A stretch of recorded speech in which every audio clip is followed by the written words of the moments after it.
राधे राधे। दुनिया के 200 देशों में जितनी आबादी नहीं है, उससे ज्यादा लोग आने वाले साल 2025 में भारत के प्रयागराज में 90 दिनों के लिए आने वाले हैं। पर ऐसा क्या हो रहा है प्रयागराज में, नहीं पता? Let me give you the story. So Prayagraj में आयोजित हो रहा है महाकुंभ। अब ये महाकुंभ क्या है? हजारों वर्षों पहले देवताओं और असुरों के बीच में समुद्र मंथन हुआ था। इस मंथन में कई सारी वस्तुएं निकली थी। उसमें से एक था अमृत कलश। जैसे ही अमृत कलश निकला, देवता उसे लेकर भाग गए।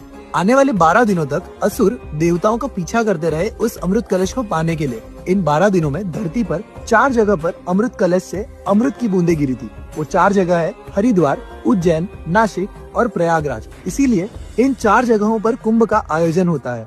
अब कुंभ 12 वर्षों में क्यों होता है? देवताओं का एक दिन इस धरती का 1 वर्ष होता है, इसीलिए वे 12 दिन 12 वर्ष बन गए। अब कुंभ और महाकुंभ क्या है? कुंभ के 3 प्रकार है। अर्ध कुंभ जो 6 वर्षों में होता है, पूर्ण कुंभ जो 12 वर्षों में होता है, और महाकुंभ। जब 12 पूर्ण कुंभ 12 बार कंप्लीट होते हैं तब एक महाकुंभ होता है, यानी कि 12 मल्टीप्लाइड बाय 12 144 इयर्स। सो इस साल जो महाकुंभ हो रहा है वो 144 इयर्स के बाद होने वाला महाकुंभ है। अब इस कुंभ की तिथि कैसे डिसाइड होती है, यानी कि डेट? सो इसकी तिथि और डेट डिसाइड होती है प्लैनेटरी मूवमेंट से, जो कुछ इस प्रकार है। अब अगर आप जानना चाहते हैं कि ये 90 दिन इतने महत्वपूर्ण और खास क्यों है?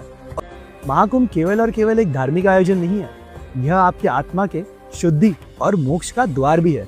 इन 90 दिनों में किया गया स्नान अत्यंत पवित्र माना जाता है। ऐसा कहा जाता है कि 1000 अश्वमेघ यज्ञ करने के बाद जितना पुण्य मिलता है उतना एक बार स्नान करने से मिलेगा। 100 वाजपेयी यज्ञ करने के बाद जितना पुण्य मिलता है, जितना फल मिलता है, उतना भी एक स्नान से मिलेगा। और इस धरती के 1 लाख चक्र लगाने के बाद, यानी कि 1 लाख परिक्रमा करने के बाद जो पुण्य मिलेगा वो भी आपको एक ही स्नान से मिलेगा। महाकुंभ केवल एक धार्मिक आयोजन नहीं, बल्कि आस्था, विश्वास और धर्म का भी प्रतीक है।